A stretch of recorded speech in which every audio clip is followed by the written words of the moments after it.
ETF index mutual funds నేర్చుకుని stock మార్కెట్లో రాణించాలనుకుంటున్నారా? వెంటనే ఈ నెంబర్కి కాల్ చేయండి. కేరళకు చెందిన నిమిష ప్రియ అనే నర్స్. ఈ అమ్మాయి ఇప్పుడు యమన్ దేశంలో మరణదండనకి అతి దగ్గరలో ఉంది. చాలా కన్సల్టేషన్ చేస్తున్నారు యమన్ ప్రొటెక్ట్ చేద్దామని. యమన్లో ఈ అమ్మాయికి మరణశిక్ష పడింది. అసలు ఎందుకు పడింది? ఈ నిమిష ప్రియ కేసు ఏంటి ఒకసారి చూద్దాం. కేరళలో చాలామంది మిడిల్ ఈస్ట్కి వెళ్ళి జాబ్ చేస్తూ ఉంటారు. ఈ అమ్మాయి నర్సింగ్ చదివింది. 2008లో యమన్ దేశం వెళ్ళి అక్కడ ఒక హాస్పిటల్లో నర్సుగా జాయిన్ అయింది.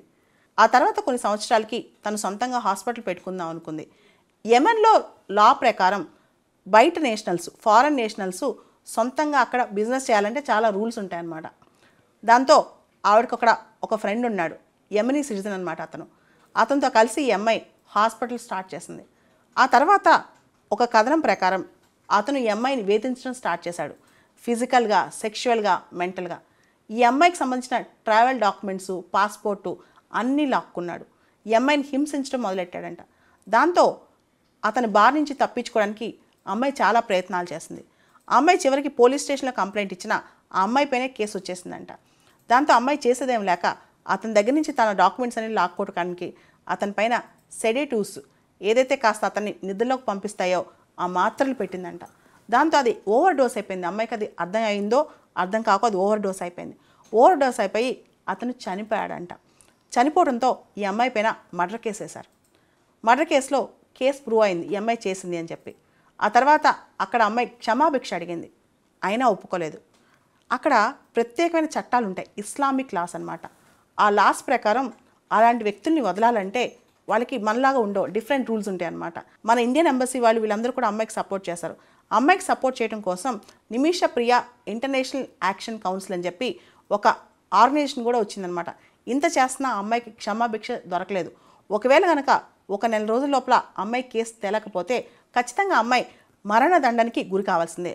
అక్కడ ఇస్లామిక్ లా చాలా డిఫరెంట్ ఉంటుంది, మన చట్టంలాగా ఉండదన్నమాట. అక్కడ లాని 2 రకాలుగా అప్లై చేస్తారు. ఒకటి కిసాస్, రెండోది దియా. అసలు ఈ కిసాస్, దియా అంటే ఏంటి? కిసాస్ అంటే ఎవరైతే నష్టపోయారో ఆ విక్టిమ్ కానీ విక్టిమ్ ఫ్యామిలీ, అంటే ఎవరికైతే రేప్ జరిగిందో, మర్డర్ జరిగిందో, ఇంకేదైనా జరిగిందో ఆ విక్టిమ్ ఫ్యామిలీకి ఒక ఆప్షన్ ఉంటుంది. ఏ విధంగా తప్పు చేసిన వాడిని శిక్షించాలి అంటే, ఫర్ ఎగ్జాంపుల్ ఒక వ్యక్తిని మర్డర్ చేశారు, అదే రకంగా అదే స్థాయిలో ఆ తప్పు చేసిన వ్యక్తిని కూడా శిక్ష విధించవచ్చు అనమాట. ఉదాహరణకి ఒక అమ్మాయి పైన యాసిడ్ దాడి జరిగిందనుకోండి, సేమ్ యాసిడే అతని ముఖం మీద పోస్తారనమాట. అట్లా చూస్ చేసుకునే శక్తి అక్కడ విక్టిమ్ కానీ విక్టిమ్ ఫ్యామిలీకి ఉంటుంది. దాన్ని కిస్సాస్ అంటాం అనమాట. సో సేమ్ రివెంజ్ మోడ్ అనమాట. సేమ్ ఏ తప్పు చేశారో అదే తప్పు వాళ్ళకు కూడా జరగాలి. సో ఇది విక్టిమ్ ఫ్యామిలీకి ఉన్న ఆప్షన్. రెండో ఆప్షన్ ఏంటంటే దియా అని. దియా అంటే బ్లడ్ మనీ, హోలీ ఖురాన్ ప్రకారం. అంటే ఫర్గ్యూనెస్ ఇచ్చేస్తారు, క్షమాభిక్ష ఇచ్చేస్తారు, కానీ కొంత కాంపన్సేషన్ తీసుకుంటారు అనమాట. జరిగిన తప్పుకి విక్టిమ్ ఫ్యామిలీకి కానీ విక్టిమ్ కానీ కొంత పరిహారం తీసుకుంటారు వాళ్ళ దగ్గర నుంచి, ఎవరైతే తప్పు చేశారో వాళ్ళ దగ్గర నుంచి. అయితే ఈ కిసాస్ అనే దాని మీద, దియా అనే దాని మీద అక్కడ బాగా డిస్కషన్ ఉంటుంది. ఈ అమ్మాయి కేసు సంబంధించి ఈ చర్చలు ఆగిపోయినాయండి మధ్యలో. ఈ చర్చలు ముందుకు తీసుకురావాలి. రీసెంట్గా ఈ విషయంలో ఇరాన్ కూడా రెస్పాండ్ అయింది, నేను కూడా ఈ కేసులో ఇన్వాల్వ్ అవుతాను, నేను కూడా సాల్వ్ చేయడానికి ట్రై చేస్తానని. ఇవేమీ సాల్వ్ కాకపోతే, ఈ ప్రయత్నాలన్నీ సాల్వ్ కాకపోతే ఖచ్చితంగా ఈ అమ్మాయికి మరణదండన పడే అవకాశం ఉంది. చాలామంది చాలా ఆశతో ఇతర దేశాలకి ఉద్యోగాలు చేయటం, బిజినెస్ చేయడం వెళ్తూ ఉంటారనమాట. వెళ్ళినప్పుడు వాళ్ళతో కలిసి చాలాసార్లు ఇన్వెస్ట్మెంట్స్ చేస్తూ ఉంటారు, కొత్త బిజినెస్లోకి ఎంటర్ అవుతుంటారు. కొన్నిసార్లు మన ట్రావెల్ డాక్యుమెంట్స్ కానీ, మన ఐడెంటిటీ డాక్యుమెంట్స్ కానీ, లేకపోతే మనకు సంబంధించిన డీటెయిల్స్ కానీ ఇవన్నీ కూడా వాళ్ళు తీసుకుని బెదిరించే ఆస్కారం. చాలా సందర్భాల్లో ఇలాంటి కేసులు బయటకు కూడా రావన్నమాట. కాకపోతే ఇప్పుడు నిమిష ప్రియ కేసు అనేది బాగా యెమెన్లో, భారతదేశంలో కాంట్రవర్సీ అవుతుంది. యెమెన్లో ఇంకొక థింగ్ ఏంటంటే అక్కడ లీగల్ సిస్టమ్ అనేది చాలా అస్తవ్యస్తంగా ఉంది. అక్కడ ఆల్రెడీ పొలిటికల్గా ఇన్స్టెబిలిటీ ఉంది, హౌతీ రెబల్స్ ఉన్నారు. అక్కడ సిస్టమే ఇంకా రెక్టిఫై అవ్వట్లేదు. అక్కడ లీగల్ సిస్టమ్ కూడా ప్రాపర్గా స్ట్రక్చర్గా లేదు. ఈ టైంలో ఆ అమ్మాయి క్షమాభిక్ష అనేది చాలా కష్టం అయిపోయిందనమాట. ఈ నిమిష ప్రియ కేసు వచ్చే నెల లోపల ఏదైనా రిజాల్వ్ అయ్యి కాంప్రమైజ్ అవుతే మంచిది. ఇరాన్ కూడా ఈ నిమిష ప్రియ కేసులో హ్యూమానిటేరియన్ గ్రౌండ్స్, మానవతా దృక్పథంతో తను కూడా ఇంటర్ఫియర్ అవుతానని ఇరాన్ పేర్కొంది ఈ అమ్మాయి కేసులో. యమన్ దేశం విషయానికి వస్తే అక్కడ ఇస్లాం అనేది state religion, declared state religion, అంటే అదొక థియోక్రటిక్ స్టేట్ అనమాట. అండ్ అక్కడ ఫాలో అయ్యేలా ఇస్లామిక్ లా లేదా షరియత్ లా ఖచ్చితంగా అది ఫాలో అవ్వాల్సిందే అక్కడ. అంటే ఈ కిసాస్ అండ్ దియా ఈ కాన్సెప్ట్స్ ఖచ్చితంగా అక్కడ ఫాలో అవుతారనమాట. దాన్ని మనం మార్చడానికి కూడా లేదు. కేరళకు చెందిన నిమిష ప్రియ అనే నర్స్ ఈ అమ్మాయి ఇప్పుడు యమన్ దేశంలో మరణదండనికి అతి దగ్గరలో ఉంది. చాలా కన్సల్టేషన్ చేస్తున్నారు యమన్ ప్రొటెక్ట్ చేద్దామని. యమన్లో ఈ అమ్మాయికి మరణశిక్ష పడింది. అసలు ఎందుకు పడింది? ఈ నిమిష ప్రియ కేసు ఏంటి ఒకసారి చూద్దాం. కేరళలో చాలామంది మిడిల్ ఈస్ట్కి వెళ్ళి జాబ్ చేస్తూ ఉంటారు. ఈ అమ్మాయి నర్సింగ్ చదివింది. 2008లో యమన్ దేశం వెళ్ళి అక్కడ ఒక హాస్పిటల్లో నర్సుగా జాయిన్ అయింది.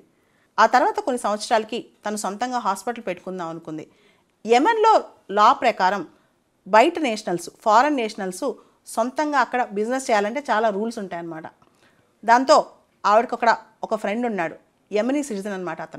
అతనితో కలిసి ఈ అమ్మాయి హాస్పిటల్ స్టార్ట్ చేసింది. ఆ తర్వాత ఒక కథనం ప్రకారం అతను ఈ అమ్మాయిని వేధించడం స్టార్ట్ చేశాడు. ఫిజికల్గా, సెక్షువల్గా, మెంటల్గా. ఈ అమ్మాయికి సంబంధించిన ట్రావెల్ డాక్యుమెంట్స్, పాస్పోర్టు అన్నీ లాక్కున్నాడు. ఈ అమ్మాయిని హింసించడం మొదలెట్టాడంట. దాంతో అతని బారి నుంచి తప్పించుకోవడానికి అమ్మాయి చాలా ప్రయత్నాలు చేసింది. ఆ అమ్మాయి చివరికి పోలీస్ స్టేషన్లో కంప్లైంట్ ఇచ్చినా ఆ అమ్మాయిపైనే కేసు వచ్చేసిందంట.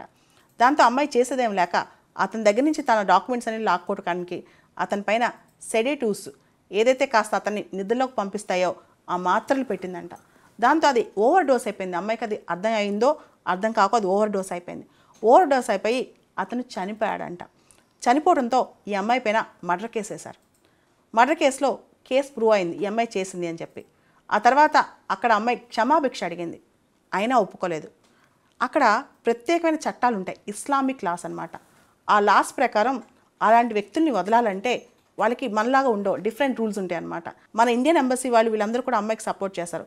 అమ్మాయికి సపోర్ట్ చేయడం కోసం నిమిష ప్రియ ఇంటర్నేషనల్ యాక్షన్ కౌన్సిల్ అని చెప్పి ఒక ఆర్గనైజేషన్ కూడా వచ్చిందనమాట.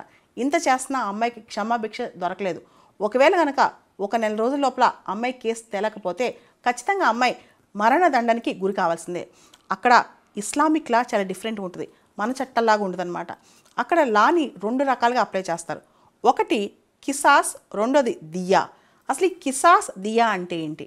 కిసాస్ అంటే ఎవరైతే నష్టపోయారో ఆ విక్టిమ్ కానీ విక్టిమ్ ఫ్యామిలీ, అంటే ఎవరికైతే రేప్ జరిగిందో, మర్డర్ జరిగిందో, ఇంకేదైనా జరిగిందో ఆ విక్టిమ్ ఫ్యామిలీకి ఒక ఆప్షన్ ఉంటుంది.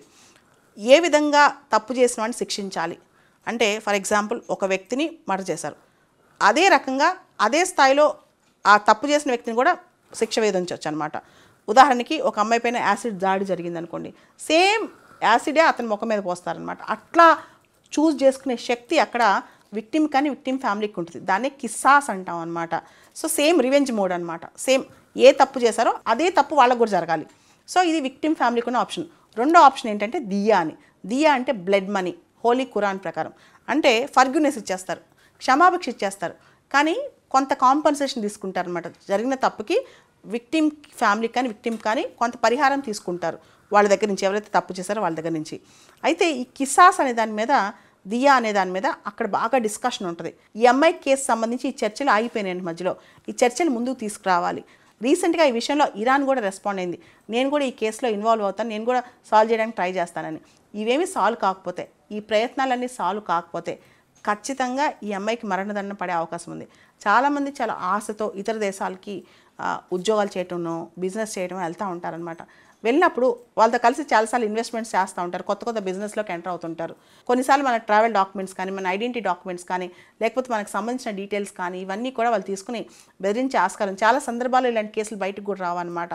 కాకపోతే ఇప్పుడు నిమిష ప్రియ కేసు అనేది బాగా యెమెన్లో, భారతదేశంలో కాంట్రవర్సీ అవుతుంది. యెమెన్లో ఇంకొక థింగ్ ఏంటంటే అక్కడ లీగల్ సిస్టమ్ అనేది చాలా అస్తవ్యస్తంగా ఉంది. అక్కడ ఆల్రెడీ పొలిటికల్గా ఇన్స్టెబిలిటీ ఉంది, హౌతీ రెబల్స్ ఉన్నారు. అక్కడ సిస్టమే ఇంకా రెక్టిఫై అవ్వట్లేదు. అక్కడ లీగల్ సిస్టమ్ కూడా ప్రాపర్గా స్ట్రక్చర్గా లేదు. ఈ టైంలో అమ్మాయి క్షమాభిక్ష అనేది చాలా కష్టమైపోయిందనమాట. ఈ నిమిష ప్రియ కేసు వచ్చే నెల లోపల ఏదైనా రిజాల్వ్ అయ్యి కాంప్రమైజ్ అవుతే మంచిది. ఇరాన్ కూడా ఈ నిమిష ప్రియ కేసులో హ్యూమానిటేరియన్ గ్రౌండ్స్, మానవతా దృక్పథంతో తను కూడా ఇంటర్ఫియర్ అవుతానని ఇరాన్ పేర్కొంది ఈ ఎంఐ కేసులో. యెమెన్ దేశం విషయానికి వస్తే అక్కడ ఇస్లాం అనేది state religion, declared state religion, అంటే అదొక థియోక్రటిక్ స్టేట్ అనమాట. అండ్ అక్కడ ఫాలో అయ్యేలా ఇస్లామిక్ లా లేదా షరియత్ లా ఖచ్చితంగా అది ఫాలో అవ్వాల్సింది అక్కడ. అంటే ఈ కిసాస్ అండ్ దియా ఈ కాన్సెప్ట్స్ ఖచ్చితంగా అక్కడ ఫాలో అవుతారనమాట. దాన్ని మనం మార్చడానికి కూడా లేదు.